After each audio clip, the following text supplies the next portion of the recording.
Bonjour tout le monde. Alors j'aurai une première question de Caroline, je vais attendre quelques secondes. Alors, si plusieurs autres personnes arrivent, on ne sait jamais.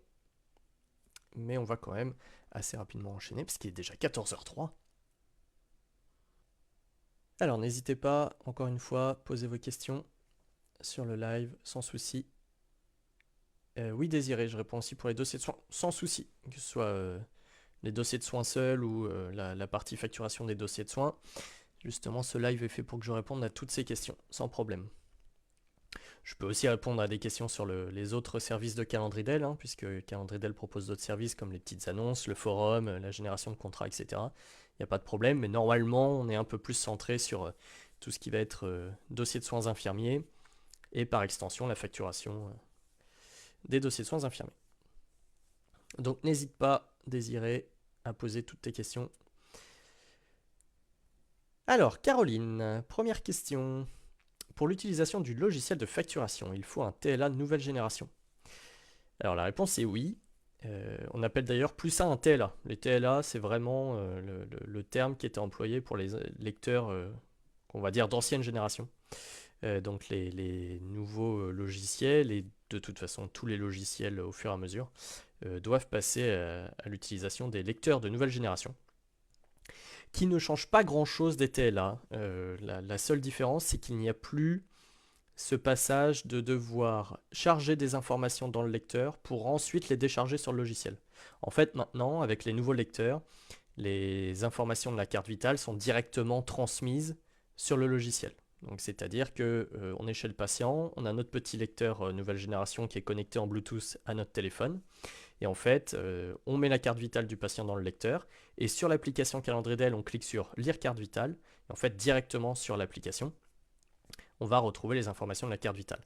Il n'y a pas ce passage de devoir charger les informations dans le lecteur, puis sur l'ordinateur pour le mettre dans le logiciel. C'est directement de la carte jusqu'au logiciel.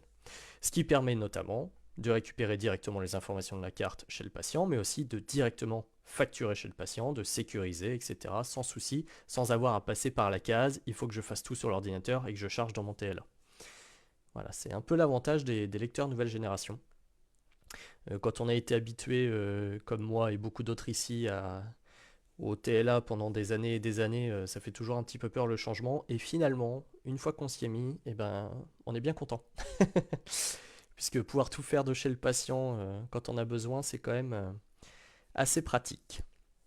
Ce qui n'empêche pas de préparer des factures, notamment pour les patients chroniques en avance, hein, et de les avoir de prêtes sur son application. Il n'y aura pas besoin de les charger sur le lecteur, mais on peut les préparer la veille au soir et puis chez le patient directement les sécuriser. Voilà pour cette question, Caroline. Si tu veux d'autres détails, tu n'hésites surtout pas à les demander. Bonjour à celles et ceux qui nous ont rejoints. Marilyn. Bonjour Marilyn. Savez-vous si les algorithmes concernant les BSI ont-ils été modifiés au renouvellement de BSI des patients passant B alors qu'ils étaient en C? Alors là, c'est une question qui ne concerne pas Calendridel. Cela dit, de ce que j'en sais, les algorithmes n'ont pas été modifiés. Je t'invite, Marilyn, à bien comparer tes deux BSI, donc les deux synthèses, pour voir si tu as vraiment rempli tout de la même façon. En sachant que les seules choses qui influent sur le forfait sont les éliminations, hygiène et mobilité. Voilà, donc vérifie bien ces trois points-là. S'il y a quelque chose qui a changé entre deux BSI, ça peut expliquer le changement de forfait. Et si ce n'est pas le cas, eh bien je t'invite à te tourner vers tes syndicats départementaux pour qu'ils ruent un peu dans les brancards, comme on dit. Voilà. Donc je ne pourrais pas malheureusement te donner plus de détails que ça. Alors, Désiré, j'ai vu que on peut mettre notre roulement du cabinet. Dans notre cas, on a un roulement de 3 dans le cabinet et je ne peux pas signer que si je travaille. Et je ne peux signer que si je travaille, ok. Mais par exemple, des fois dans la même journée pour une urgence, par exemple, ma collègue me remplace pour 2-3 patients pour avancer, ou peut-être je suis malade un jour, comment on peut faire pour que ma collègue signe à ma place avec son nom? Je ne sais pas si je suis assez clair dans ma question, merci. Si tu es assez clair, il n'y a pas de problème. En tout cas, j'ai compris et je vais expliquer un petit peu plus. Pour tout le monde s'il y a des personnes qui n'ont pas compris. En fait, sur Calendridel, il y a tout un système de gestion du cabinet, et notamment le planning de travail, qu'on va pouvoir retrouver ici. Donc là, par exemple, on voit que le titulaire Morgan N, c'est moi, travail, 31 jours ce mois-ci. C'est faux, je vous rassure, mais dans l'idée, pour cet exemple, on est comme ça. On peut également mettre Romain, qui est remplaçant ici. On peut le mettre à travailler, on va dire par exemple le 13. Hop. Ah oui, pardon, je me suis sélectionné moi, donc forcément, ça ne va pas marcher. Tac, voilà. Donc là, Romain a été ajouté en travail le 13. Et en fait, la configuration de base des cabinets, c'est que dans les dossiers de soins, on ne peut tracer un soin comme étant réalisé, un acte comme étant réalisé, que si on travaille ce jour-là. Voilà, ce qui évite de cocher les actes d'un jour où on n'a pas travaillé sans faire attention, parce qu'on est un peu distrait, parce qu'on veut tout cocher d'un coup, etc.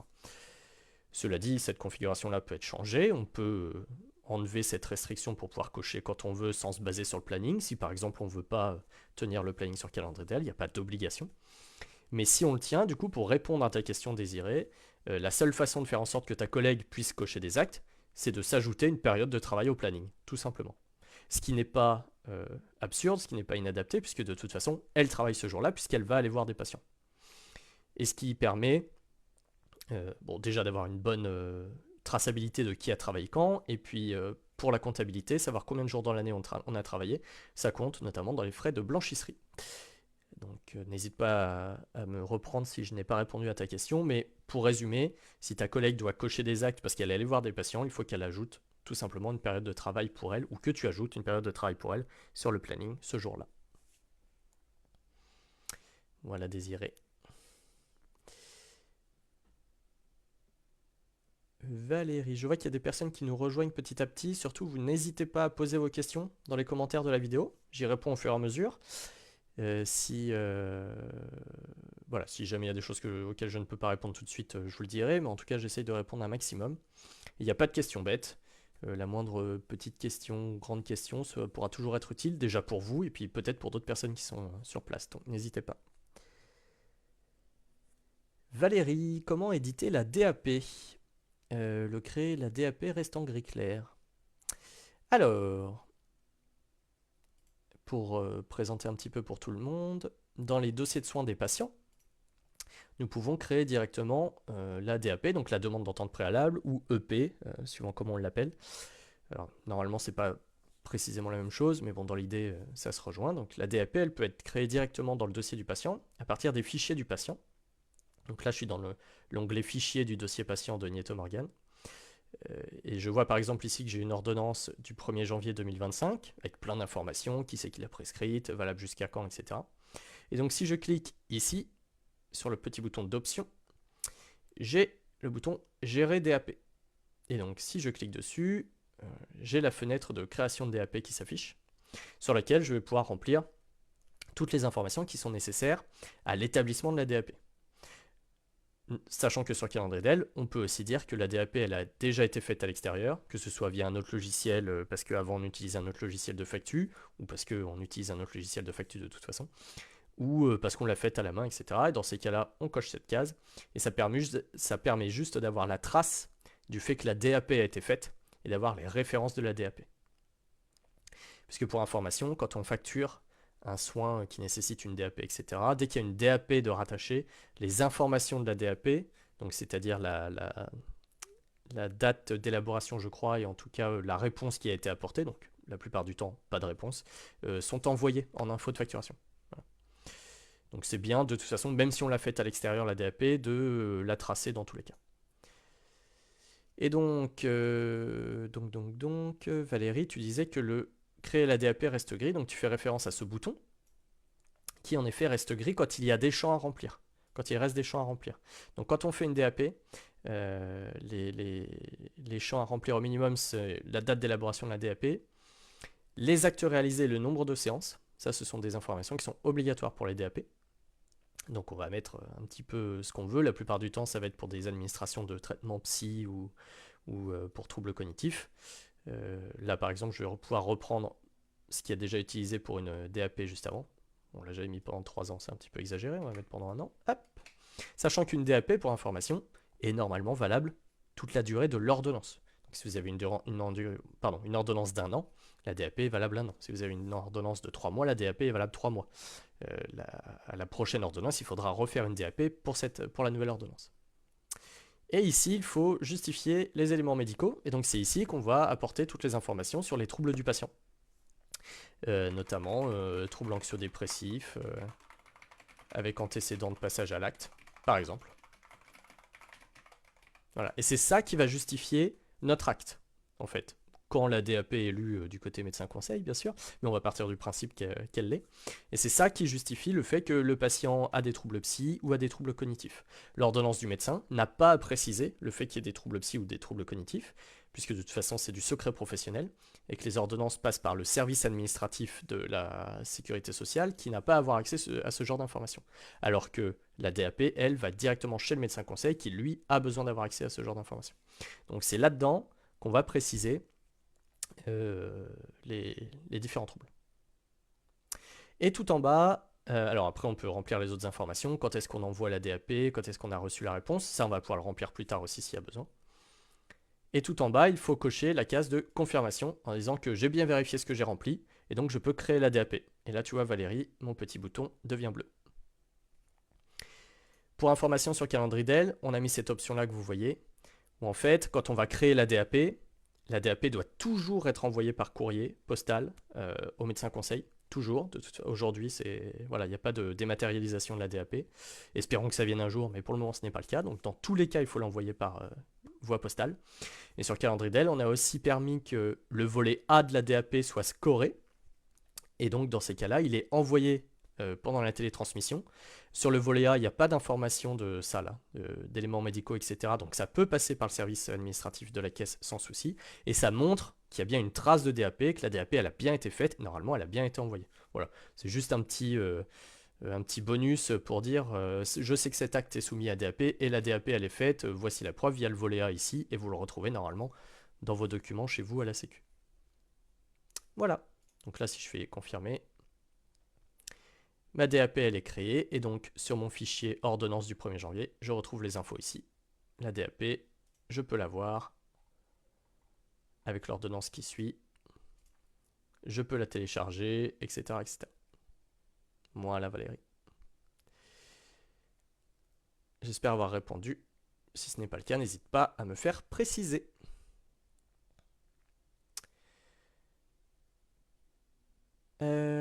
Alors, Chris Eureka, le lecteur que vous nous fournissez fonctionne bizarrement, quelquefois ne veut plus souvent éteindre ou s'allumer. En le branchant en cordon sans alimentation électrique, cela suffit quelquefois à se rallumer. Avez-vous d'autres retours de cette sorte? Est-ce que tu pourras nous envoyer un message directement sur le chat de Calendridel pour qu'on regarde ton lecteur? Il y a pu y avoir des soucis de batterie sur certains lecteurs, enfin de soucis d'alimentation, donc il faut regarder ça. Le fait de brancher juste le cordon à ses fesses, pour ainsi dire, pour ce qui est normalement la prise d'alimentation, ça ne me surprend pas que ça l'allume, puisque ça, comment dire, ça entraîne une action chez lui, donc ça me surprend pas trop. Pour l'extinction, n'hésite pas sur l'application Calendridel. En bas, tu as le petit menu lecteur. Quand tu cliques dessus, tu vas pouvoir ensuite cliquer sur déconnexion. Ce qui fait que ça va déconnecter le lecteur de ton application sur l'instant T. Et il va s'éteindre dans les secondes qui suivent. Voilà dans l'idée. Mais n'hésite pas à nous écrire quand même que l'on regarde ça. Que tu ne restes pas avec un lecteur éventuellement défectueux, ou en tout cas qu'on puisse t'aider.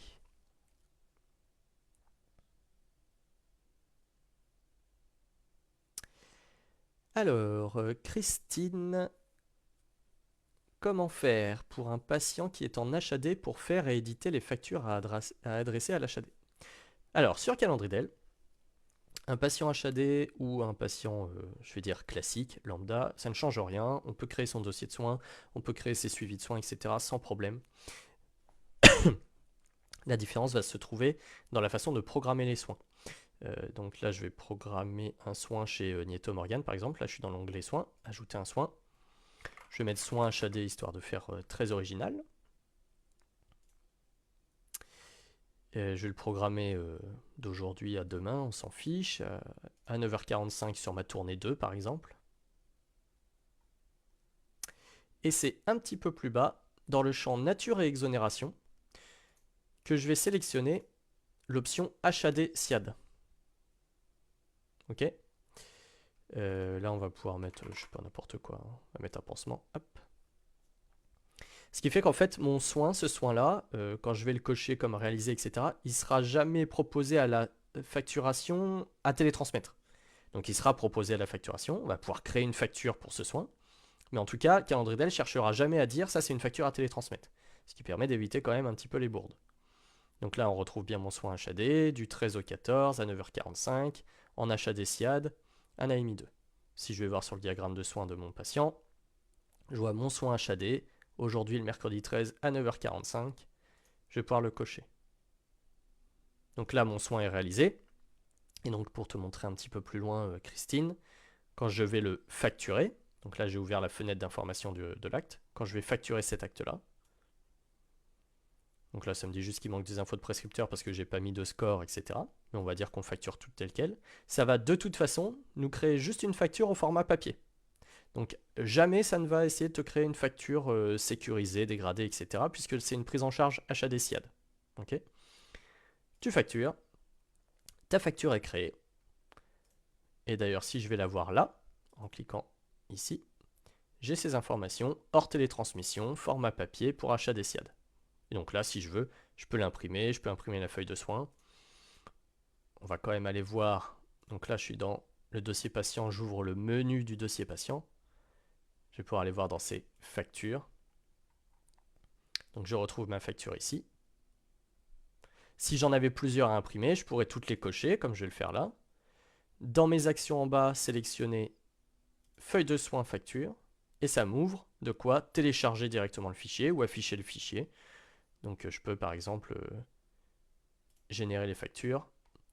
Et donc je me retrouve avec toutes les factures que je peux imprimer, télécharger, etc. Voilà. Ça, j'ai presque envie de dire que c'est plus pour le SIAD que l'HAD, parce que souvent les HAD ont leur propre système de facturation. C'est pas le cas pour toutes, donc on peut passer par Calendridel sans souci. En tout cas, c'est très utile pour les SIAD.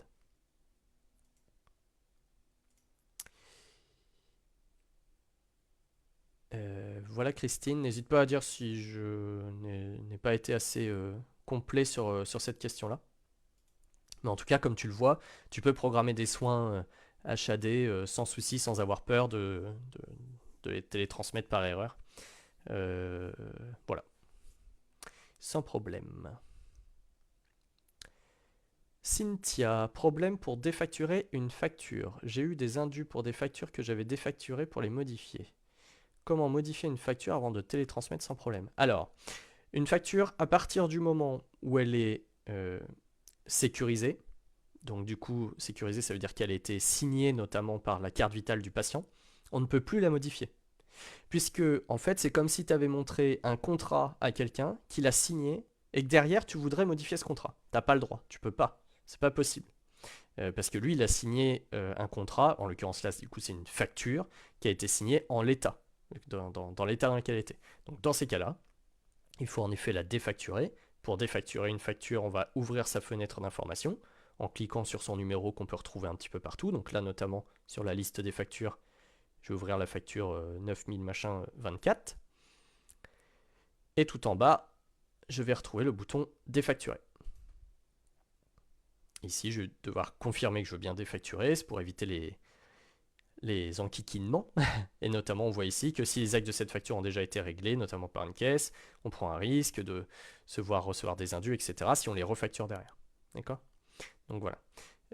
Du coup, tu as eu un problème, tu as défacturé des factures que tu avais déjà envoyées, visiblement, puisque tu as eu des indus pour elles. Donc c'est qu'en fait, tu as télétransmis et qu'après, tu as défacturé les factures. Donc, globalement, des factures qui ont été télétransmises, il ne faut pas les défacturer tant que la caisse n'a pas dit, ou tant que nous, on n'a pas prévenu la caisse qu'il fallait les annuler. Voilà. N'hésite pas à nous contacter, pareil sur le chat direct de Calendridel, le chat support, pour qu'on puisse te voir avec toi exactement ce qu'il en est à propos de ces factures-là.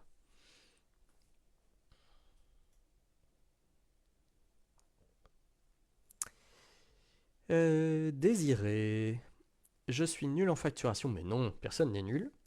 J'hésite à changer vers votre logiciel pour la facturation. Est-ce qu'il est fait de telle façon qu'il réfléchit à ma place? Par exemple, te dire que tu as encaissé 2 domiciles pour la même famille, ou la règle 50 100 gratuit, etc. Merci. Alors, Calendridel fait beaucoup de choses au niveau des cotations. En fait, si tu veux, quand tu es dans un dossier patient, en fait, et que tu programmes ses soins, tu as programmé un soin par action que tu vas faire. Donc, par exemple, je vais programmer le soin pansement 1, voilà, on va être un peu plus précis. Pansement du coude, voilà, pansement du coude gauche, hop. Que je fais seulement aujourd'hui, pour l'exemple, à 10h30. Et donc, j'ai un pansement divers, voilà. Ici, je vais pouvoir sélectionner les natures d'exonération, etc. Je vais enregistrer ma programmation. Donc là, j'ai créé un soin, pansement du coude gauche. Mais comme chez ce patient-là, je fais aussi le pansement du genou gauche, parce qu'il s'est cassé la binette. Je le programme également. Donc ici, on voit qu'à 10h30, j'avais le pansement du coude gauche de programmer. Je vais le sélectionner aussi. Hop, pansement divers. J'enregistre.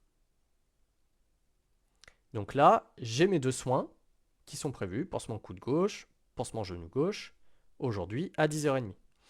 Si je vais voir sur l'agenda, par exemple, Nieto Morgan à 10h30, j'ai donc pansement du coude gauche qui a été programmé en AMI 2, pansement du genou gauche qui a été programmé en AMI 2, et là on voit du coup la cotation de l'intervention. Donc AMI 2 plus AMI 2 divisé par 2, plus IFD plus 5 IK, puisque pour cet exemple-là, j'avais mis des. Enfin pour ce dossier-là, j'avais mis des IK. Voilà, donc en fait, Calendridel, la seule chose que tu as à faire dans l'idée, c'est de dire pour chaque action, quelle est la cotation de cette action-là. À ce moment-là, tu t'en fiches de savoir si ça va passer en demi, si ça va passer en taux plein, etc. Machin. Un pansement, en tout cas les pansements comme ça, c'est un pansement AMI 2. Donc je mets AMI 2. J'en aurais 4, 3, 4, 5, j'aurais mis AMI 2 pour les 5. Ça ne m'aurait compté de toute façon que AMI 2 plus AMI 2 sur 2. Pareil, s'il y a des soins, notamment glycémie et insuline chez un diabétique, ça va faire le cumul à taux plein, etc. Voilà. Le principal, c'est que ton acte en lui-même, ton action, elle soit bien liée à la cotation qui lui est appropriée si elle était facturée toute seule, par exemple. Donc un pansement c'est AMI 2, une injection c'est AMI 1, une prise de sang c'est AMI 1,5. Tu mets ça et Calendridel derrière se charge de faire la tambouille. Voilà. Dans l'idée, c'est un peu ça. Concernant les 2 domiciles pour la même famille, pour le moment, ce n'est pas le cas. La façon de faire ça, c'est de mettre un des 2 patients en domicile gratuit, ce qui fait que ça ne compte pas les IK, etc., enfin les IFD, IK, etc. chez lui. Mais par contre, ça applique toutes les cotations du domicile. Mais dans l'avenir, il est prévu en effet que ça repère le fait que ce soit la même adresse et le même horaire pour ne coter de toute façon qu'un seul déplacement sur les 2. N'hésite pas à me dire si je n'ai pas répondu pleinement à ta question. Mais en gros, Calendriel fait quand même beaucoup de choses. Tout est intégré au niveau NGAP, que ce soit les règles de cumul exceptionnelles, les règles de non-cumul exceptionnelles, etc. Le BSI est bien géré. Enfin, je veux dire, t'as pas besoin de t'embêter à mettre que c'est un AMX 1, par exemple. Tu mets ton AMI 1 de toute façon. Et si Calendriel voit que c'est fait pendant une séance liée à la dépendance, donc avec un BSI ou un IFI, ça va de toute façon le transformer en AMX si ça peut le transformer en AMX. Voilà.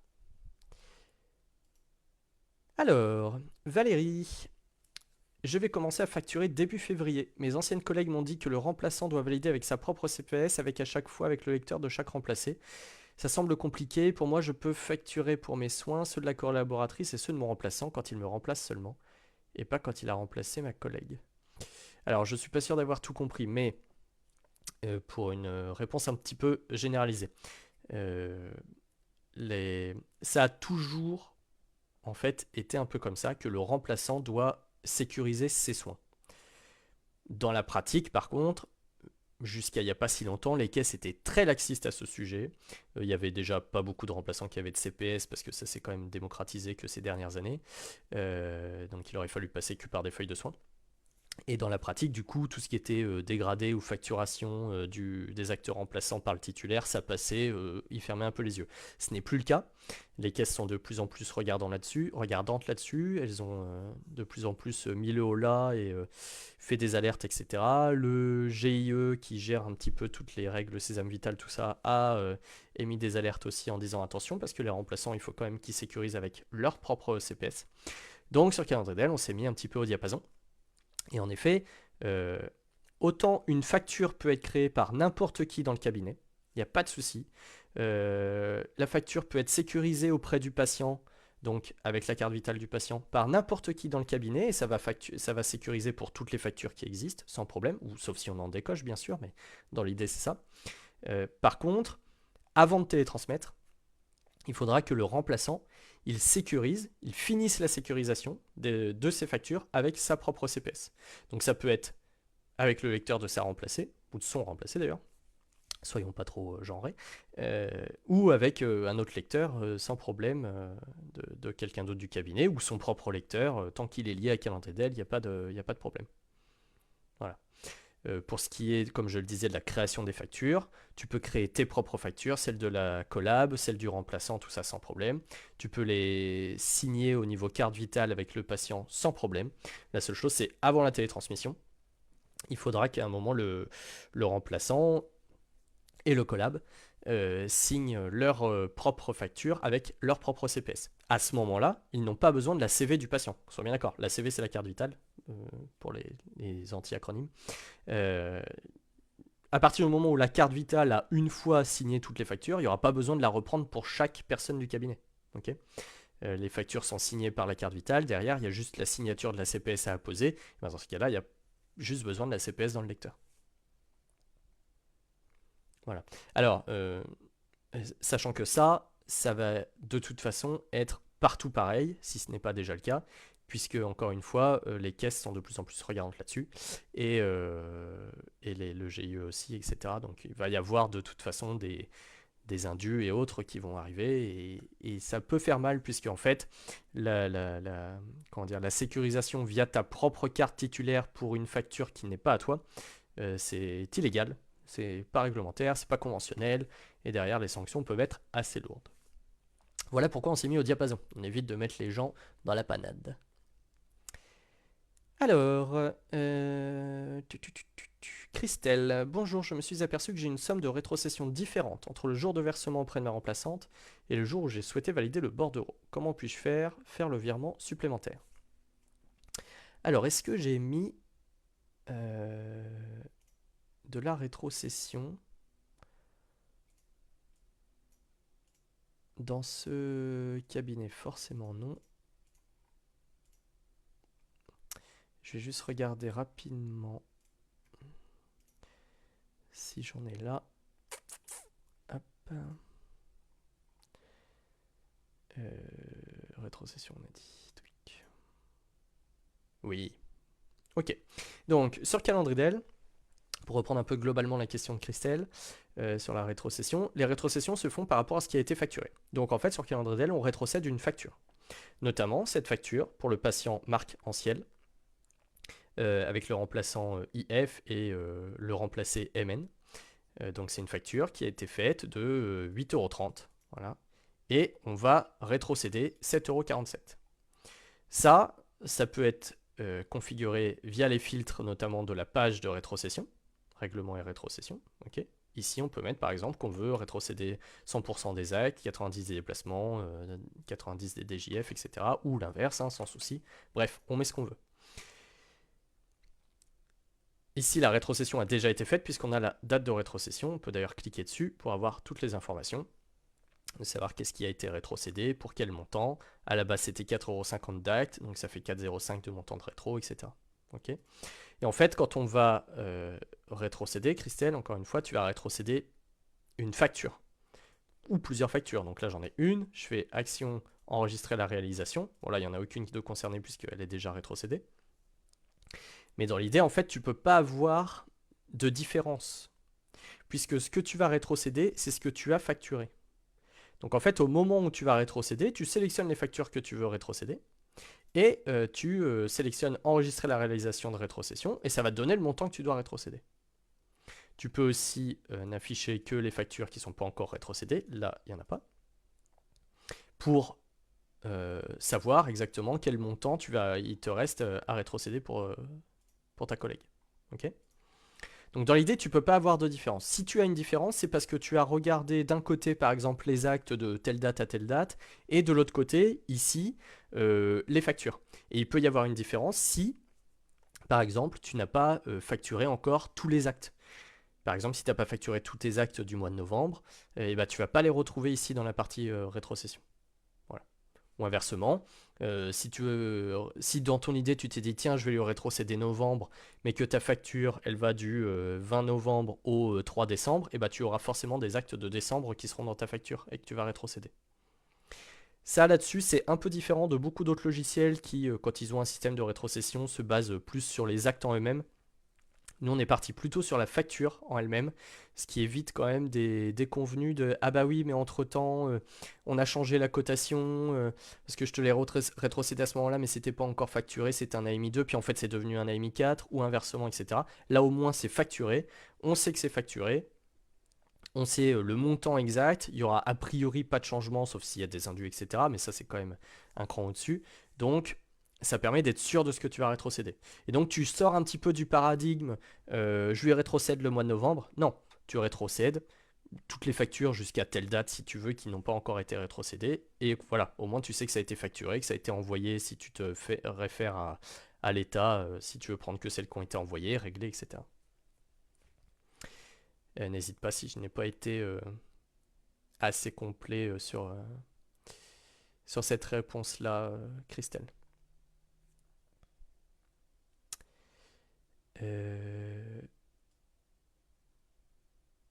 Géraldine, et mettre à la même heure. Alors du coup, je suis pas... J'essaie de voir si tu avais écrit avant, Géraldine. Non. Alors du coup, je pense qu'il manque un bout de la question. Ou alors ça rebondissait sur quelque chose que j'ai pu dire. N'hésite pas à préciser ta question, Géraldine, parce que je ne suis pas sûr d'avoir compris. Alors, Valérie, quelle différence entre enregistrer un nouveau soin ou une nouvelle programmation pour les insulines et glycémie, par exemple? Alors, un soin, sur calendrier d'elle, un soin dans l'idée, c'est une action. Donc là, par exemple, c'est ce que j'ai fait, l'action pansement coude gauche et l'action pansement genou gauche. On aurait pu se dire, on fait un soin pansement et dedans je mets ma programmation pour mon coude gauche et ma programmation pour mon genou gauche. Alors non, ça ne se passe pas comme ça, puisque un soin du coup va n'apparaître qu'une seule fois par horodatage, un bien gros mot pour dire que mon soin pansement, il va apparaître qu'une seule fois le 13 janvier à 10h30, peu importe le nombre de programmations qui sont dedans. Donc c'est vraiment un soin égale une action. Donc si tu as glycémie insuline chez un patient, tu vas avoir un soin glycémie, un soin insuline. Alors pour plusieurs choses, déjà pour des raisons techniques, et aussi pour une raison de traçabilité.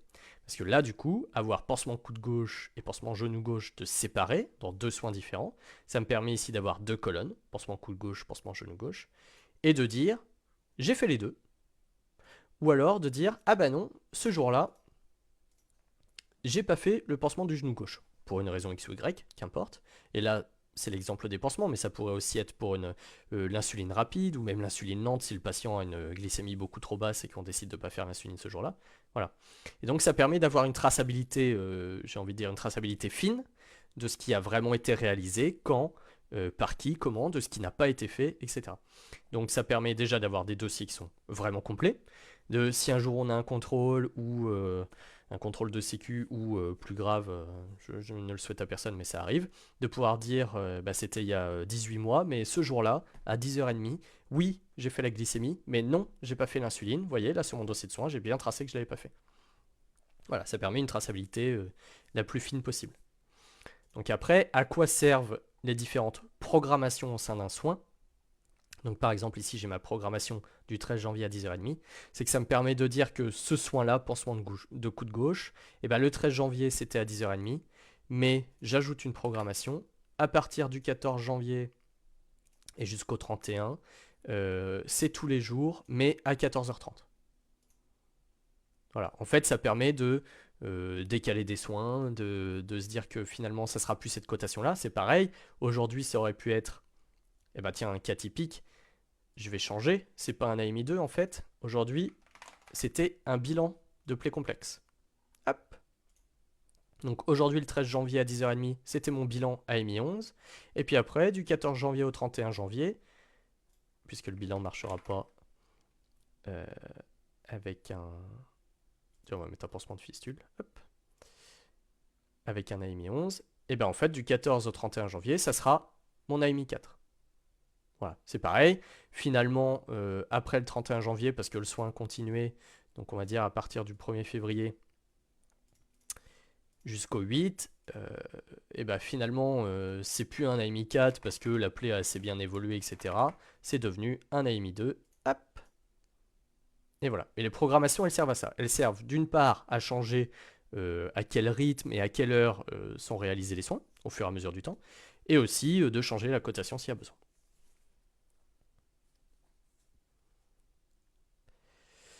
Désiré. Ah, donc c'est à moi de mettre les cotations soin par soin, ce n'est pas automatique, c'est ça. Alors, c'est ça, sauf pour certains soins qui de toute façon vont être repérés par le logiciel automatiquement. Donc par exemple, si je mets prise de sang, si j'ajoute un soin prise de sang, oui, je veux créer mon nouveau soin, directement dans la cotation, il a vu que c'était une prise de sang et il a mis 1,5. Quand le logiciel n'a pas de doute, il va Pardon, j'ai perdu mon mot. Présélectionner, voilà. Présélectionner directement la bonne cotation.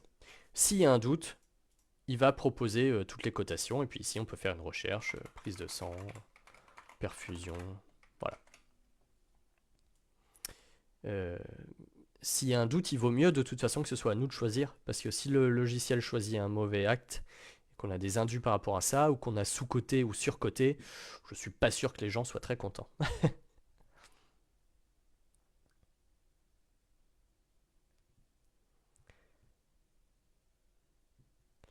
Alors, Ophélie, pour les soins en HAD ou SIAD, faut-il noter HAD ou SIAD à chaque acte ou est-il possible de le faire une fois pour tous les soins? Alors, je vais te montrer quelque chose, Ophélie. Je vais créer un dossier spécialement pour ça que je vais appeler patient HAD.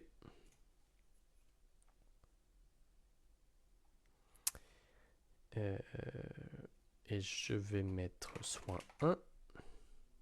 Tac. Donc là, j'ai créé un patient, ok, un dossier patient, patient HAD, qui est apparu du coup dans ma liste de dossiers en cours. Et je vais ici du coup créer directement un nouveau soin, que je vais appeler soin 1. Donc là, j'ai aucun horaire qui existe pour ce patient, donc je vais créer un horaire, je vais mettre par exemple 9h. Ok, j'ai mon soin 9h qui est apparu. On va mettre que le soin débute aujourd'hui. Nous allons mettre... on s'en fiche, on va mettre pansement. Hop là. En nature d'exonération, on a dit qu'on sélectionne HAD SIAD. Alors je suis désolé, sur le live, je ne sais pas pourquoi, vous ne voyez pas avec le partage d'écran, vous ne voyez pas la liste. Mais sur cette petite liste-là, il y a un petit peu tout. Il y a toutes les exonérations. Donc pas d'exo, les soins particuliers, l'ALD, assuré exonéré, etc. La maternité, ATMP et HAD SIAD. Ok, donc là je prends HAD SIAD. J'enregistre. Donc je retrouve bien mon soin. Et je vais ajouter un nouveau soin, qu'on va appeler soin 2. Là, qu'importe, c'est vraiment pour la forme. Donc on va faire durer jusqu'au 31 janvier. On va mettre que c'est un pansement également. Ah mais non, d'ailleurs on va rien sélectionner. Et ici en fait, quand je crée un nouveau soin, j'ai en haut ce petit bouton là. Le petit bouton à droite de programmation nouvelle. Et j'ai dessus copier une programmation existante. Tac. Et je vais pouvoir sélectionner la programmation de mon soin 1 à partir du 13 janvier, tous les jours, un horaire. Et quand je fais ça, en fait, ça me reprend tout. L'horaire que j'ai sélectionné, les dates que j'ai sélectionnées, la cotation que j'ai sélectionnée et la nature d'exonération. Voilà, ça permet d'aller un petit peu plus vite comme ça. Ça permet notamment aussi d'avoir vraiment les mêmes dates d'un soin à un autre, si par exemple on a 2 pansements à ajouter, de ne pas réfléchir à chaque fois quelle date mettre. Petite astuce pour celles et ceux qui n'auraient pas vu, quand on indique la date de fin de quelque chose, donc ici la date de fin des soins, on peut sélectionner directement une date sur le calendrier, on peut saisir directement la date, et on peut cliquer ici sur les 2 petites flèches. Et donc les 2 petites flèches, elles permettent d'indiquer plutôt une durée, ce qui permet de changer le champ et de mettre que par exemple ce soin durera 6 jours, ou 6 semaines, ou 6 mois. Voilà, ça c'est quand on n'a pas envie de s'embêter à calculer de quand est-ce que ça va se terminer.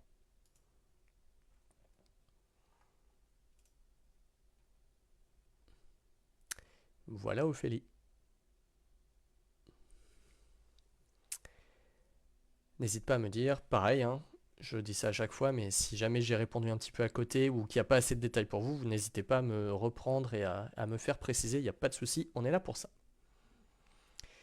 Marilyn, les programmations peuvent-elles s'archiver automatiquement au bout d'un certain temps? C'est pas elles peuvent, c'est elles le font. Tout à fait.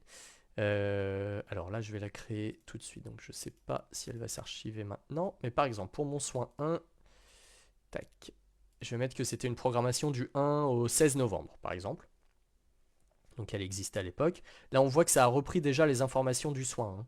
Comme j'ai créé une nouvelle programmation dans le même soin, ça dit bon, il y a de fortes chances que ce soit la même cotation, la même nature d'exonération, etc. Ok. On peut les changer bien sûr, mais en tout cas, par défaut, ça reprend la même chose. Voilà. Donc là, pour mon soin 1, chez qui j'ai créé une programmation du 1 au 16 novembre, la programmation, elle n'apparaît pas ici, elle n'est pas en tout cas mise en avant, puisqu'elle est terminée, puisqu'elle date d'il y a plus d'un mois et demi, 2 mois maintenant. On peut cliquer ici, bien sûr, pour l'afficher. Mais en tout cas, par défaut, elle est cachée derrière le X ancienne programmation terminée. S'il y en avait 10, il y aurait écrit 10 et on n'aurait pas toute la liste.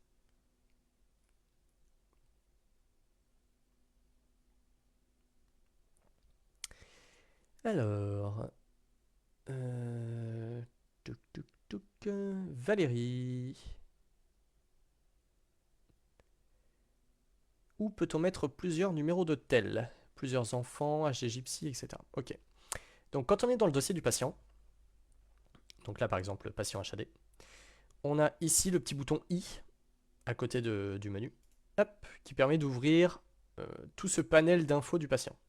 Donc les infos d'identité, de coordonnées, infos médicales, infos relationnelles, etc. etc. Tout ce qui va être du coup coordonnées du patient, donc tous les numéros de téléphone, on va pouvoir les ajouter ici. Donc on va mettre, voilà, qu'importe, hop, ce numéro-là. On peut mettre également ici les numéros des enfants si on veut, en mettant ici fille, voilà, et puis mettre ici le numéro, il n'y a pas de souci. On peut mettre plusieurs adresses si par exemple le patient est venu chez lui et de temps en temps chez ses enfants ou ce genre de choses. Et on peut aussi rentrer les informations dans informations relationnelles si par exemple on a 2 patients sous le même toit. Ici on va pouvoir indiquer qu'ils sont mariés femmes par exemple. Voilà, et du coup ça nous permet via ce dossier-là de naviguer d'un dossier à l'autre facilement.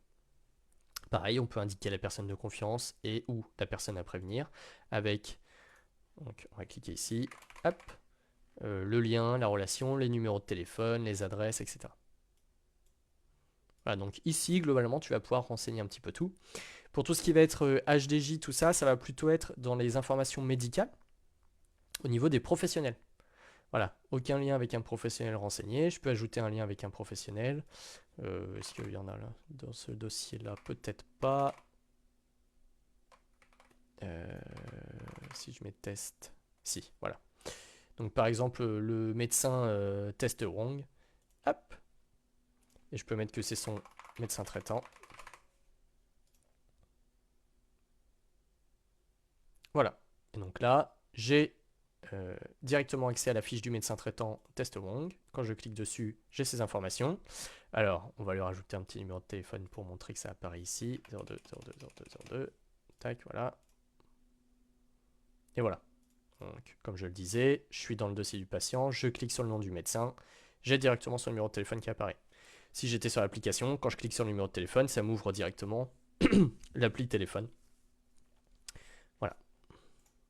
Et si je fais un appui prolongé dessus ou ici un clic droit, ça me permet d'appeler directement en anonyme. Quand on est sur l'application ou en tout cas sur un téléphone, ça permet aussi de cliquer sur envoyer un SMS ou ce genre de choses.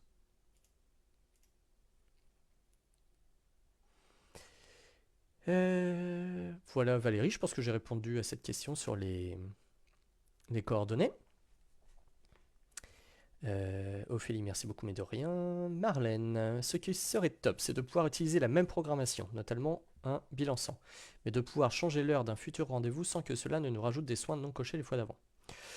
Alors, oui et non. Si tu changes l'heure, c'est que c'est plus la même programmation. On peut se dire ça. Voilà, dans l'idée, si tu as ton... donc on va créer un soin prise de sang. Pour donner un petit peu d'exemple. La prise de sang, on va dire... Alors là, vous voyez, comme c'était prise de sang, ça a sélectionné directement la cotation, et ça a directement dit, bon bah ça va être un soin qui va plutôt être directement daté, et pas tous les X jours. Et donc dans ces cas-là, ça m'a directement proposé le petit planning sur lequel mettre les dates de la prise de sang. Si je veux, je peux changer. Je peux remettre tous les jours. Je peux mettre tous les 2 jours. Mais là, le fait que ce soit date sélectionnée, ça me paraît pas aberrant. Donc on va dire par exemple le 5 janvier à 9h.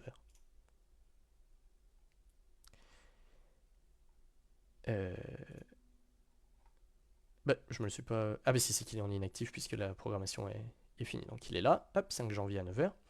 Si je veux ajouter une nouvelle date à mon soin, en effet, si je change l'heure, ça va plus être la même programmation.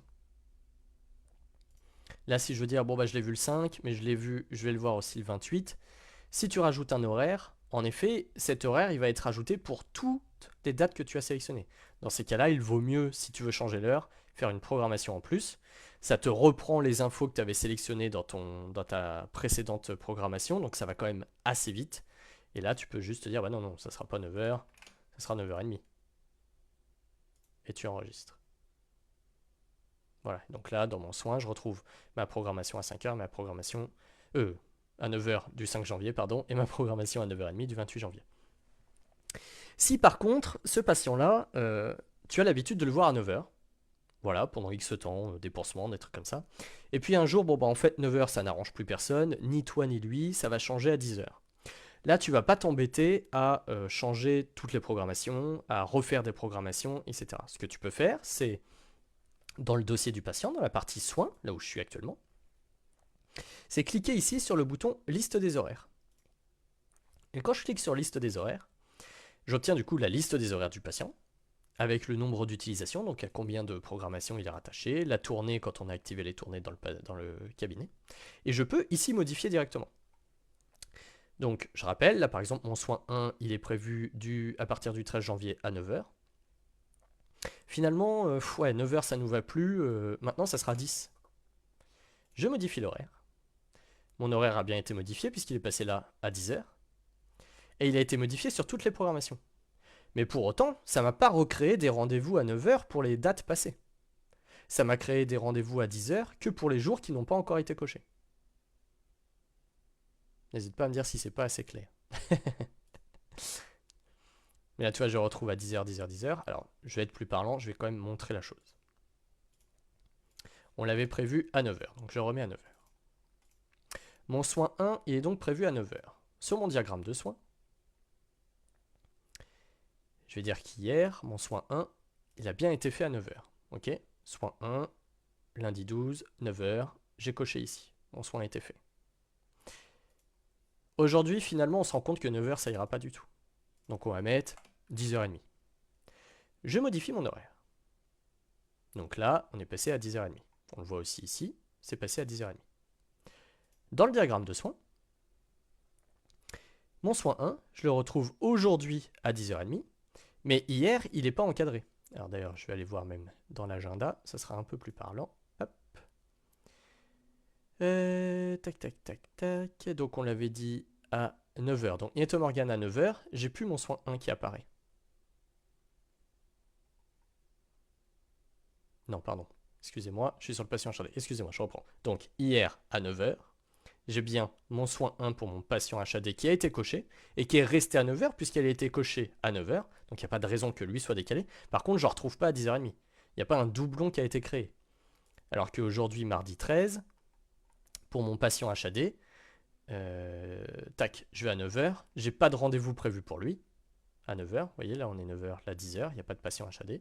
Par contre, je le retrouve bien à 10h30. Voilà. En espérant que ce soit un peu parlant.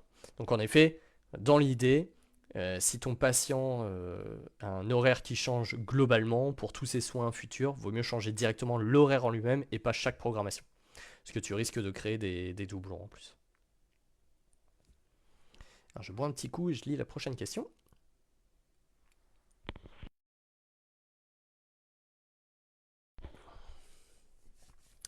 Christine, est-ce que Calendridel peut afficher le chiffre d'affaires total de la journée sur l'agenda par exemple? Oui, il peut, il le fait. Quand tu es sur l'agenda, tu peux cliquer ici, là, sur le bandeau, alors qui chez moi est rouge pâle, c'est la couleur d'origine, mais peut-être que vous l'avez modifié, mais dans l'idée, dans le bandeau de la date, quoi. Si tu cliques, tu as un petit menu qui s'ouvre et qui te donne notamment le chiffre d'affaires de la journée estimé. Voilà. Et tu as aussi plein de boutons qui te permettent de naviguer, de dire que finalement je veux afficher le 12, qui te permettent de chercher un soin. Donc par exemple si je cherche Nieto, ça va me trouver mon patient Nieto. Mais je peux chercher aussi en nom de soin, en mettant soin 1. Hop, ça va me trouver mon soin 1, ici. Ok. On peut aussi avoir l'actualisation pour être sûr d'avoir bien les dernières infos. Normalement ça se met à jour tout seul, mais il peut arriver que ça coince si on a un problème de réseau et tout, et donc faut pas hésiter à cliquer. On peut cliquer ici pour aller jusqu'à l'heure actuelle. Donc là, ça m'a décalé jusqu'à... Il est quelle heure? Il est bientôt 15h, donc ici. Ou jusqu'au premier élément à remplir. Donc là, ça m'a emmené jusqu'ici, jusqu'à chez Démo Nathalie, puisque j'ai des choses à cocher. Ou encore jusqu'au premier soin finissant ce jour. Alors il n'y en a pas. Ou jusqu'au soin qui est seulement ce jour. Ça va être notamment les prises de sang, ce genre de choses. Voilà, ici on a les petites stats d'ailleurs. Ici pareil, on retrouve les statistiques de la journée. Combien de patients vont être vus dans la journée entière? Sinon que ce matin, sinon que cet après-midi. Combien d'interventions. Voilà, là on a le panneau complet quand on clique sur le petit i. Combien d'interventions vont être faites dans la journée, ce matin, ce soir. Combien de soins différents vont être faits dans la journée, ce matin, ce soir. La répartition du type de soins, des prélèvements, etc. Voilà. Ça c'est pas mal pour savoir combien de patients tu as dans la journée, combien de patients il te reste à voir. Là par exemple, pour ce matin, pour la journée, sur les 4 interventions, j'en ai fait 2. Donc je sais qu'il m'en reste 2 à faire. Voilà. Et j'ai fait 2 soins sur les 5. Voilà. Pareil, tu peux aussi, quand tu es sur l'agenda, cliquer sur ce mois pour afficher l'affichage mensuel du coup de l'agenda. Et dessus, tu vas retrouver les montants journaliers. Alors c'est toujours, comment dire, le chiffre d'affaires estimé, puisque tant que les actes ne sont pas facturés, on estime que on ne peut pas dire à 100% que cet acte vaudra ça. Parce que tant qu'il n'est pas facturé, tant que sa valeur n'a pas été figée par une facture, derrière, ça peut toujours changer, il peut toujours y avoir des ICAD rajoutés, un domicile de retiré, une EMCI qui s'ajoute parce qu'en fait le patient en soins palliatifs, etc. Voilà. Et de rien à vous deux. Alors, Christine, comment fonctionne l'onglet traitement pour le décompte des médicaments? Quand on est dans le dossier patient, Christine, elle fait référence à, quand j'ouvre le menu du dossier, cette partie-là, qui est la partie traitement, qui pourrait aussi s'appeler médicaments ou traitements oraux, ou voilà. Parce que je sais que dans certains logiciels, traitement, c'est les ordonnances, etc. Moi, j'avoue que c'est un concept qui m'échappe un peu. J'ai jamais appelé ça un traitement, le soin que j'apporte, même si c'est du traitement. Mais quand je parle de traitement, pour moi, c'est vraiment les médicaments ou le produit que je vais injecter, etc. Donc, dans la partie traitement du dossier patient, recentrons-nous quand même, je vais pouvoir, si je le souhaite, noter plein de choses, notamment faire le récap des traitements du patient. Ce qui est surtout très utile chez les patients qui ont des troubles psy ou des troubles cognitifs, chez qui on va faire l'administration des traitements. Parce que dessus, du coup, je vais pouvoir mettre, par exemple, que mon patient a du Levothyrox tous les jours, le matin à 10h30, voilà, il a une prise. Du Médoc 1, on s'en fiche du nom, tous les jours le matin à 10h30, et du paracétamol tous les jours le matin à 10h30 et à 18h30. Ok, ça nous permet d'avoir un petit tableau récap. Et donc, notamment, de noter les stocks du patient. Ok, et les préparer. Donc, les préparer, c'est les médicaments qui sont préparés dans un pilulier. Donc, si par exemple je fais action, je vais pouvoir dire que là je prépare un pilulier. Donc, je prépare 2 jours de pilulier, 2 barrettes. Donc pour mon Levothyrox qui est prévu à 1 dose par jour, mon Médoc 1 qui est prévu à 1 dose par jour, ça va m'en préparer 2. Et pour mon paracétamol qui est prévu à 2 doses, ça va m'en préparer 4. Je peux aussi le changer à la main, il n'y a pas de problème. Je peux aussi dire que finalement, bah non, le paracétamol, j'en ai préparé que 3 parce qu'il en restait un dans la barrette. Voilà, il n'y a pas de souci. J'enregistre la programmation. Mon nombre de stocks a un peu diminué sur chacun et mon nombre de préparés a un peu augmenté. Alors qu'est-ce que j'avais mis PDA du traitement. Ok. Pour chaque horaire de prise, je peux définir un horaire de distribution avec un soin particulier. Bon là on va mettre le soin HAD, tiens par exemple. Hop. Et on va mettre que la prise du matin à 10h30 du patient, moi je lui distribue à 9h45, à mon passage de 9h45, admettons. Ce qui fait que ce soit sur le diagramme ou sur l'agenda, alors est-ce que je l'ai déjà coché pour aujourd'hui, mon petit 9h45, oui. Hop, je vais retirer, ah mince, je l'ai facturé. Tac, tac, tac. Excusez-moi, je me dépêche un petit peu dans ce que je fais, mais c'est juste pour vous montrer le fonctionnement du traitement. Là, je suis en train de supprimer ma réalisation de soins. Je suis en train de dire, ah non, en fait, je ne l'ai pas réalisé. Voilà. Donc, en fait, quand je suis dans ma tournée, chez ce patient en Nieto-Morgan, ce soin HAD, c'est un soin qui est lié à la distribution de traitement. On le voit grâce à cet affichage-là, qui me montre notamment une photo du pilulier et une description du pilulier. Bon, alors là, j'ai pas mis une photo de pilulier, j'ai mis un autre fichier juste pour l'exemple, mais l'idée est là. Ce qui permet quand même, quand on a plein de piluliers avec soi, de savoir lequel utiliser. Et quand je vais cocher mon acte, ça va m'ouvrir automatiquement le formulaire de distribution de traitement du patient. Et ça va notamment me dire, bah normalement, à cette heure-là, de ce que tu as programmé en tout cas, il faut lui donner un Levothyrox, un Médoc 1 et un paracétamol. Et pas 2, puisque le deuxième, il est donné le soir. Donc ici, je peux directement enregistrer en disant bah oui, c'est ce que j'ai donné, ou je peux dire ah bah non, en fait, du Levothyrox, du paracétamol, j'en ai pas donné parce qu'il lui en restait, ou ah bah si, du paracétamol, j'en ai même donné 2 pour qu'il en ait ce midi, et j'enregistre. Et quand je vais enregistrer, mon nombre de préparés, donc là on voit par exemple 2, 8, 12, hop, va diminuer, je vais me rendre dans la partie traitement du dossier patient, donc mes préparés, mon Levothyrox il est passé à 1, puisque j'en ai donné 1, mon Médoc 1, il est passé à 7, puisque j'en avais 8 et j'en ai donné 1. Et mon paracétamol qui était à 12, il est passé à 10, puisque j'en ai donné 2. Voilà. Donc ça, encore une fois, c'est une fonctionnalité qui est un petit peu éventuellement poussée. Il faut prendre le temps de rentrer tous les traitements du patient, etc. Mais j'avoue que nous, depuis qu'on fait ça, depuis qu'on a mis ça en place, on n'a plus de problème de stock, par exemple, de traitement, parce qu'il nous arrivait de temps en temps de zapper, de pas faire gaffe qu'en fait dans la boîte du médicament il en restait que 2, qu'il n'y en aurait pas assez pour la semaine d'après, etc. Parce qu'en plus, calendrier d'elle, on verra une alerte en disant attention, chez ce patient-là, il y a moins d'une semaine de stock. Il reste moins d'une semaine de stock. Pardon. Il faut faire renouveler.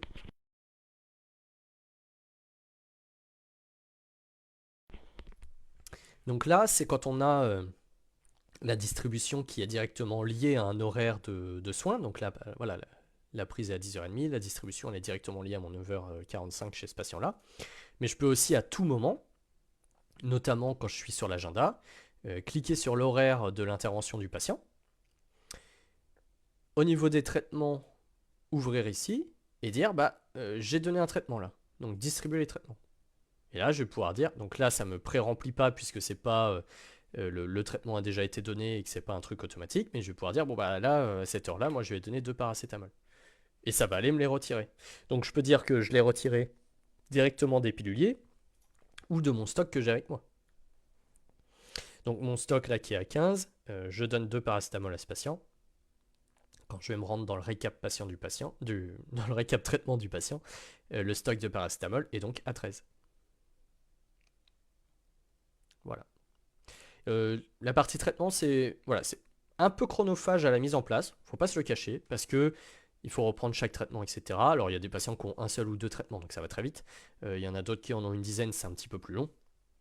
Mais ça permet vraiment, là aussi, d'avoir une traçabilité hyper fine de qu'est-ce qui a été donné quand, par qui, à quelle heure, qu'est-ce qui n'a pas été donné ce jour-là, etc.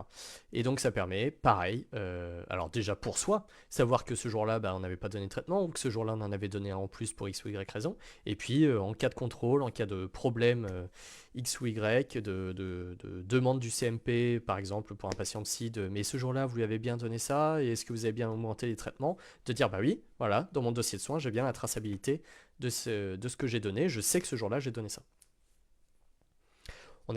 C'est ce que je dis pour chaque fonctionnalité de calendrier, on n'est pas obligé de l'utiliser, mais en tout cas, si on veut quelque chose de vraiment poussé, complet à ce sujet-là, c'est possible grâce à ça. Sans problème. Ophélie, cette fonction traitement est top pour gérer les stocks. Oui, je suis d'accord. Nous, vraiment, enfin, c'est très anecdotique quand on a un souci de stock. C'est parce que la personne qui a eu l'alerte ou qui voit l'alerte, etc., ne la gère pas. Mais globalement, c'est quand même un sacré coup de pouce. Une fois que c'est en place, ça aide, ça fait plus gagner de temps qu'autre chose, et ça permet encore une fois vraiment d'être sûr de ce qu'on a donné, quand, etc. Nadine. Bonjour, quand on est dans l'agenda planning, peut-on voir le prénom de l'infirmière qui travaille au lieu d'une couleur, car des fois les couleurs ne se rappellent plus à qui elle appartient. Ah oui, alors tu parles du planning du cabinet, dans lequel je vais me rendre. Non, pas pour le moment. Je me suis noté dans un coin d'éventuellement mettre l'image perso, là, l'avatar. Euh, Après, normalement, même si tu sais pas à quelle couleur est qui, tu as toujours la légende, hein. Que ce soit sur grand écran comme ça, là la légende elle est en dessous. Et sur petit écran d'ailleurs, elle est en dessous aussi. Sur écran un petit peu plus grand, je sais pas si je vais pouvoir le faire pour le live. Yep. Non, je vais pas pouvoir le faire pour le live. Mais sur écran un petit peu plus grand, la légende peut être à droite, etc. Voilà. Mais dans l'idée, il y a toujours la légende de à quelle couleur appartient qui. Le fait de mettre les initiales, etc., ça risque de charger un peu trop les périodes. Surtout que là, on est sur un grand écran, donc on voit, enfin les cases des jours sont grosses, mais sur un petit écran, c'est tout de suite petit. Si tu as des petits symboles de, par exemple, ce jour-là, Romain ne travaille que le matin. Bon, bah, entre le symbole, les initiales, le machin, qui est-ce qu'il remplace, parce qu'on voit sur les bords du coup la couleur de la personne qui a remplacé, comme il est remplaçant. En tout cas dans mon exemple, c'est vite trop chargé, je pense.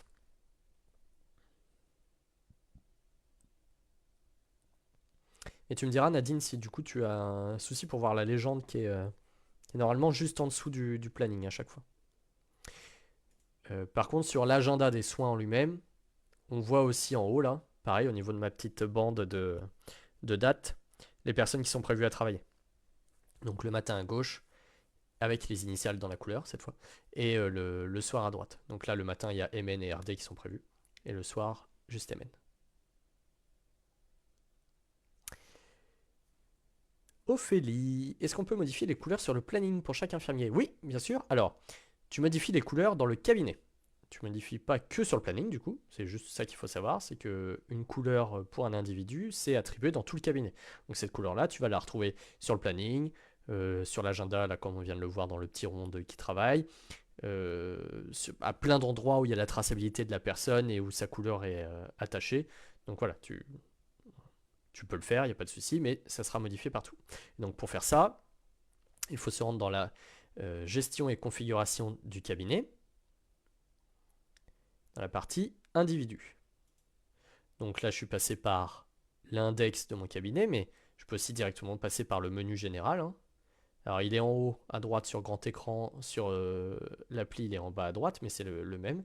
Quand on l'ouvre, j'ai donc mon cabinet présentation test, gestion et config, individu. Voilà.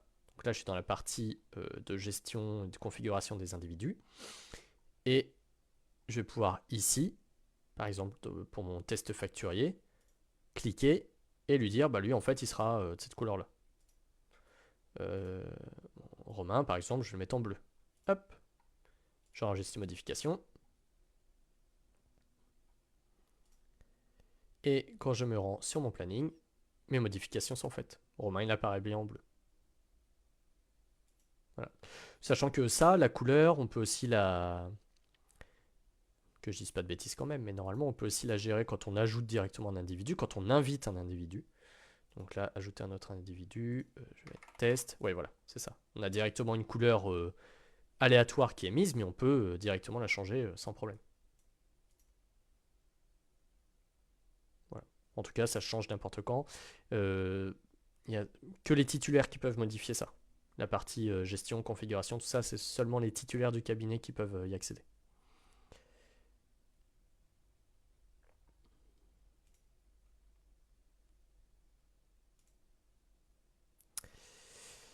Voilà, s'il y a d'autres questions, n'hésitez pas, parce que là j'ai fait le tour de tout. Quoique, je suis en train de me dire...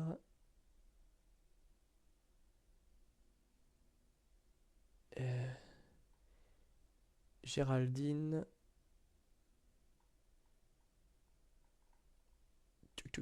Du coup, Géraldine, je crois pas avoir vu ta question. C'est tout à l'heure, j'avais vu émettre à la même heure. Géraldine. Et je vois pas de réponse.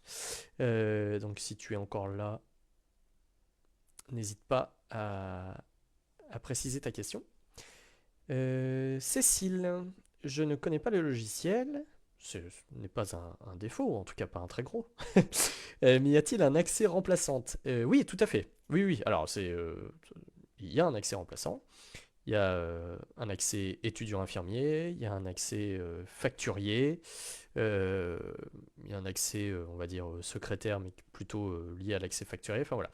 Mais oui, il y a un accès remplaçant, puisque de toute façon, ce sont les dossiers de soins infirmiers du cabinet, des patients, et que le remplaçant est soumis à la même législation que les titulaires.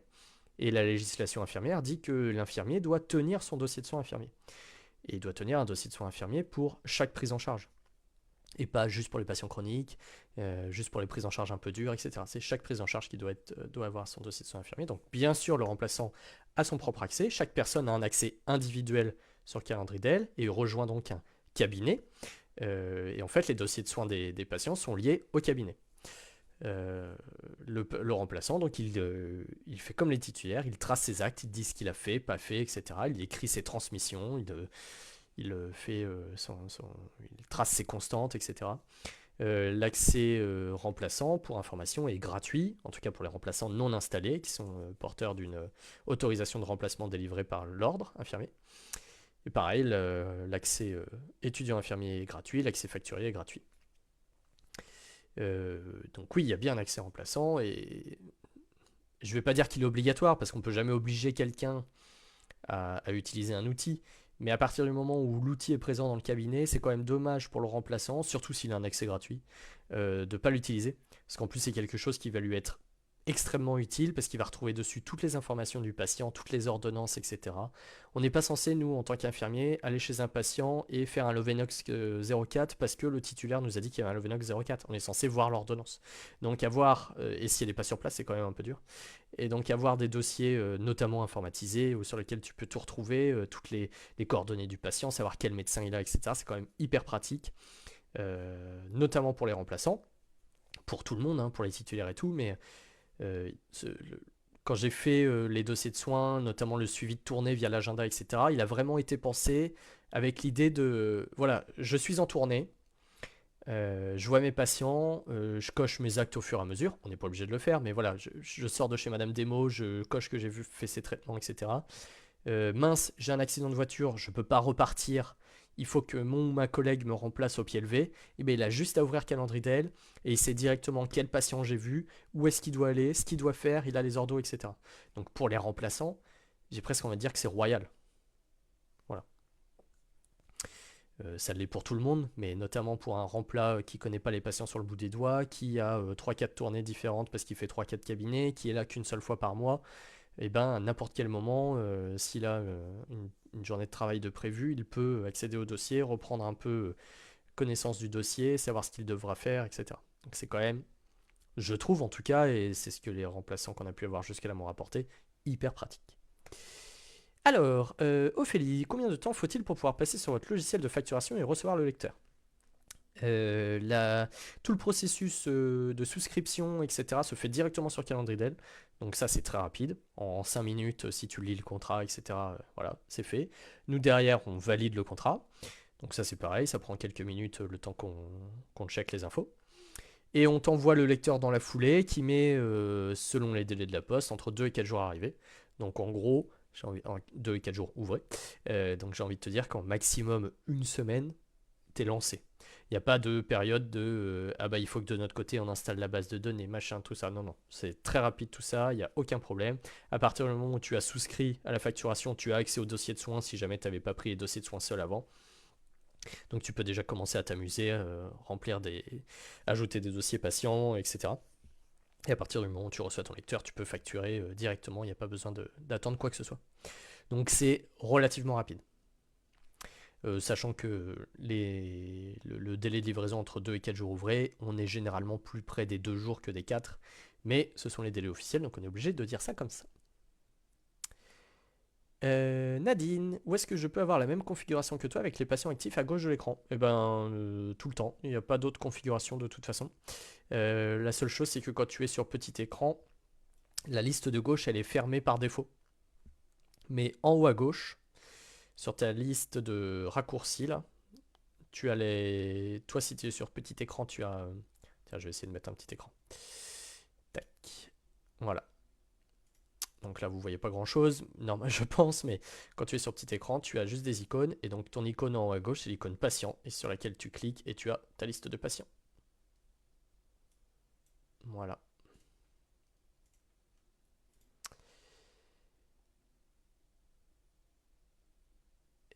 Ophélie, je suis remplaçante actuellement et normalement titulaire sous quelques semaines. Eh bien oui, il n'y a pas de souci. Il y a beaucoup en effet, de remplats qui s'installent et qui passent à Calendridel, notamment ceux qui ont pu y goûter un petit peu dans certains cabinets et ont apprécié l'outil. J'allais dire se sont rendus compte de sa praticité, mais c'est se jeter peut-être un peu trop de fleurs, mais l'idée est là, c'est voilà, c'est en effet, il n'y a pas de souci quoi. Dans l'idée, si tu veux l'avoir dès le jour 1, j'ai envie de te dire, souscris une semaine avant et tu seras tranquille, tu l'auras dès le jour 1. Voilà. Enfin, en tout cas, tu auras ton lecteur jour 1. Sachant qu'en plus, c'est pas parce que tu souscris je sais pas, je vais dire le 28 janvier que tu es prélevé dès le 28 janvier. Non, justement, on attend la réception du lecteur. En gros, il y a quelques jours qui se passent avant le premier prélèvement. Voilà. Faut jeter des fleurs, c'est top. Merci. C'est très gentil. Nadine, pour une note que je veux apparaître, qui apparaisse tous les jours de programmation du soin et non que sur une journée, sur quel onglet dois-je l'écrire? Alors, je suis pas sûr du type de note que tu veux utiliser. Je reviens à toi, Nadine. Valérie, je reprends tout de suite ta question. Le remplaçant utilise les codes Calendridel du titulaire. Alors, sur Calendridel, chaque personne a son propre accès, son profil. Donc là, on le voit là-haut, c'est mon profil à moi. C'est mon profil Morgane. Toi, Valérie, tu as ton profil Valérie. Ton remplaçant Tartampion a son profil Tartampion. Donc il se connecte à Calendridel sur son profil et il accède par contre au dossier de soins du cabinet dans lequel vous faites partie tous les 2, 3, etc. suivant combien vous êtes, sans souci. Et les dossiers de soins sont liés au cabinet en lui-même. Si ton remplaçant du coup a plusieurs cabinets qui utilise Calendridel, et bien il aura là comme moi, j'ai plusieurs cabinets de listés, donc cabinet de démonstration, mon cabinet réel et un cabinet de présentation d'aujourd'hui. Et il aura accès du coup au dossier de soins de chaque cabinet différemment, mais sur son propre profil à lui. Ce qui permet que quand on coche un acte, là j'ai coché l'acte traitement, c'est moi qui l'ai coché. C'est moi, Morgane Nieto, via mon profil qui l'ai coché. Il y a un code à 4 chiffres pour accéder au dossier de soins. Ça, le code à 4 chiffres, c'est un code PIN en effet de sécurité. Si quelqu'un tombe sur votre téléphone, ouvre l'application et vous êtes toujours connecté, il ne peut pas accéder au dossier de soins sans avoir ce code PIN à 4 chiffres. Et ce code PIN, par contre, est en effet commun à tout le monde au sein du cabinet. Donc titulaire, remplaçant, etc.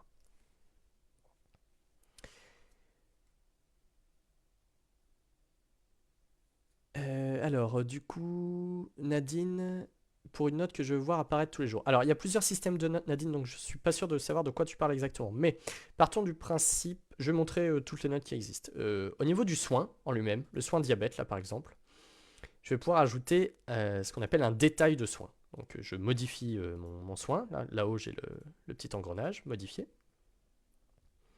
Et je vais cliquer ici et ajouter un détail et mettre détail de soin. Voilà.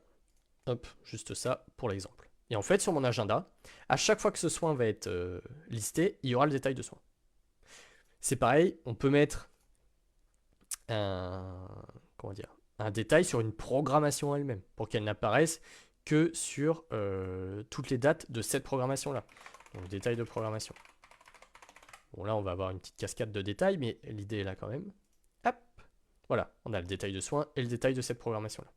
Ok. Donc ça, c'est les détails de soins qui sont un petit peu du genre quand on veut mettre un protocole ou quelque chose comme ça. Voilà.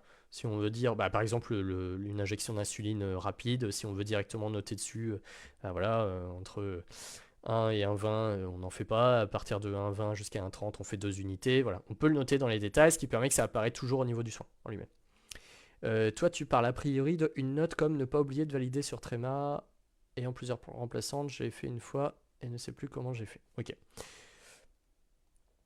Et tu as en effet au niveau du dossier patient en lui-même un système de notes qui vont être un petit peu l'équivalent de post-it. C'est comme si tu avais ton dossier papier de ton patient, un classeur, et dessus tu colles un post-it.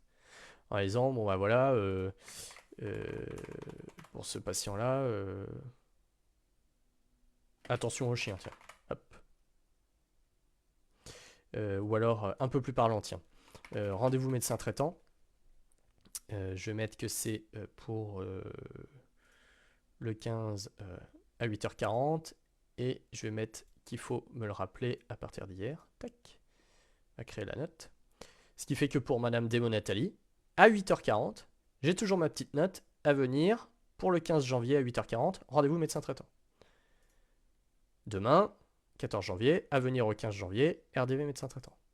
15 janvier, hop, 8h40, rendez-vous médecin traitant. 16 janvier, ah ben non, je l'ai plus puisque la date est passée. Ok. Cette note-là, on la retrouve bien sûr sur l'agenda. On la retrouve aussi directement dans le dossier du patient. Donc là, je suis rentré dans le dossier patient et là, on voit les notes. Ah ben, j'avais déjà fait un exemple d'ailleurs pour le 15 novembre 2025. Rendez-vous avec son médecin traitant. Si on veut, on peut aussi faire disparaître les notes sans souci. On clique dessus et on clique ici pour dire qu'on veut la cacher. Hop. Voilà. On peut retrouver toutes les notes du patient dans la partie notes du dossier patient. Donc les notes en cours, les notes cachées, les notes des rendez-vous, etc. J'espère avoir répondu à ta question, Nadine. Cécile, comment se passe la facturation patient par patient? Y a-t-il une facturation en masse? Eh bien, comme tu veux. Tu peux faire patient par patient, il n'y a pas de souci. Là, par exemple, je suis dans le dossier de Madame Demo Nathalie. Si je vais là sur le petit... alors, mauvais exemple, forcément. Hop, Nieto Morgan. Si je vais là sur le petit signe euro, je peux facturer. Voilà, là, j'ai à facturer 31 actes au total. Tac, je vais pouvoir cliquer ici pour facturer tous mes actes, à moi seulement, ou facturer les 31 actes, ou voir toute la partie actes. Donc ça, c'est quand tu veux facturer un patient seul. Tu peux le faire aussi à partir de l'agenda. Donc, par exemple, Nieto Morgan, quand je suis chez lui, là je clique ici, la petite facturation. Je vais pouvoir cliquer sur ce symbole-là qui est facturer tous les actes, ou ce symbole-là qui est pour créer une intervention unique, ou ce symbole-là pour voir tous les actes du patient, etc. Donc là, si je clique sur facturer tous les actes, je retombe sur ma petite liste d'options. Si je veux facturer que mes actes à moi, tout facturer pour ce patient, ou voir la partie facturation acte. Donc ça, c'est quand tu veux facturer pour un patient seul. Mais tu peux aussi facturer en masse sans problème. Dans la partie facturation du cabinet. Ok. Donc, je me rends dans facturation, suivi des actes. À plus Marilyn, merci beaucoup, bon courage. Je vois ton petit message. Et en fait, dans la partie facturation suivi des actes, je vais retrouver tous mes actes qui ont été cochés comme réalisés. Parce qu'on ne peut facturer que quelque chose qu'on a fait. Et donc, on va retrouver tout ce qu'on a pu faire alors de telle date à telle date, pour tel professionnel, suivant ce qu'on met en filtre, il n'y a pas de souci. Et notamment, les actes à facturer. Donc là, j'ai pas mis de patient en particulier, ok, j'ai laissé ce champ vide. Et je me retrouve du coup avec les actes du patient diabétique, c'est son nom, prénom, du patient Nieto Morgan, tac, tac, tac, tac, du patient Démo Nathalie, et je vais pouvoir tout cocher de ma liste, et en bas, cliquer sur facturer.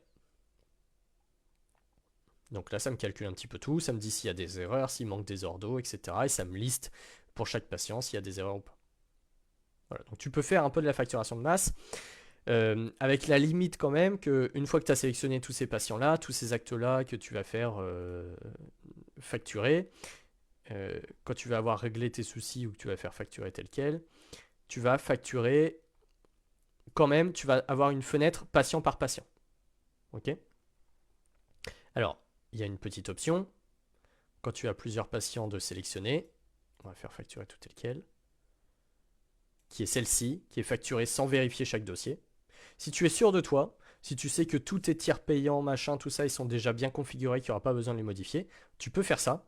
Et en fait, Calendridel va passer automatiquement toutes les fenêtres lui-même pour créer les factures de tout le monde.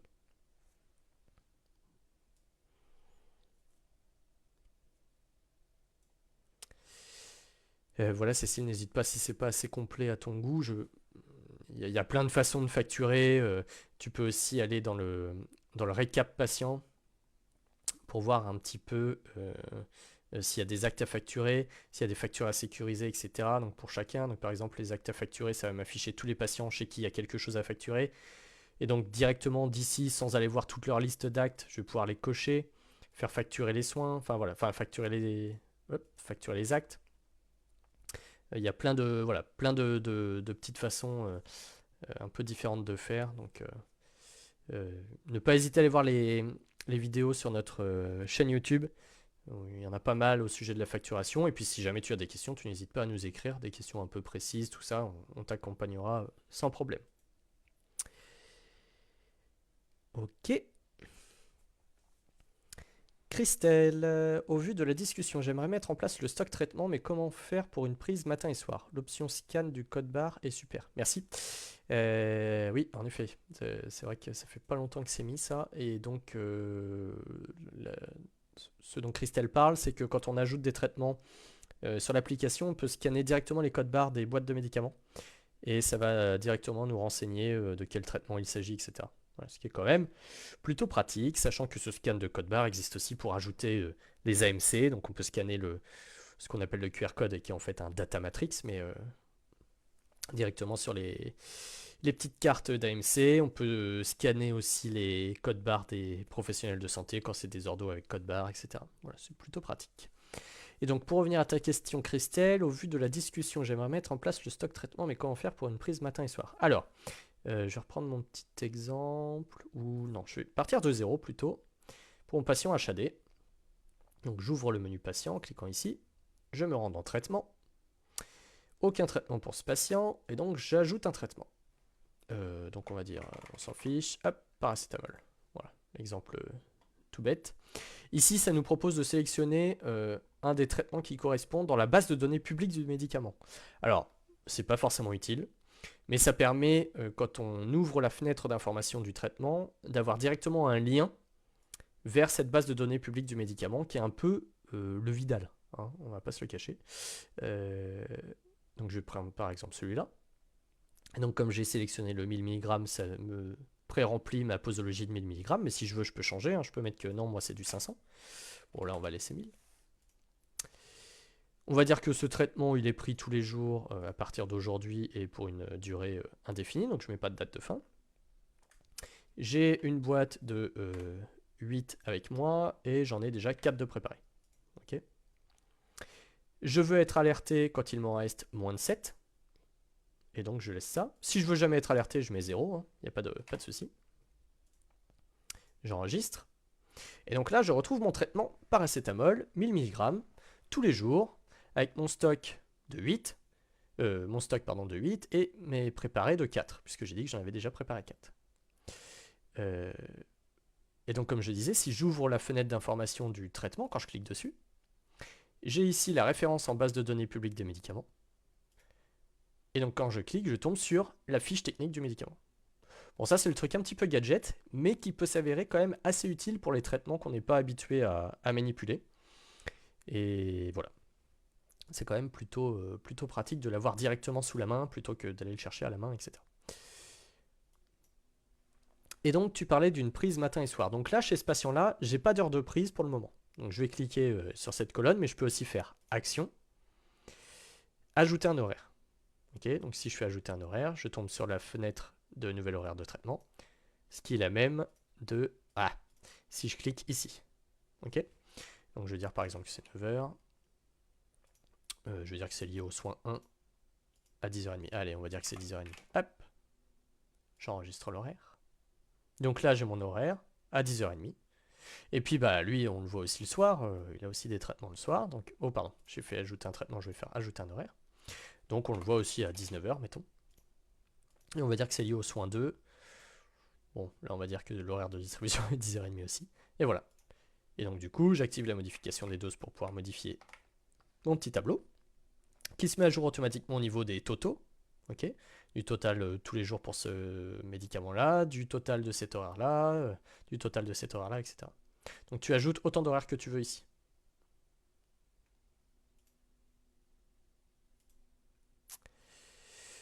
Voilà Christelle, n'hésite pas si ce n'est point assez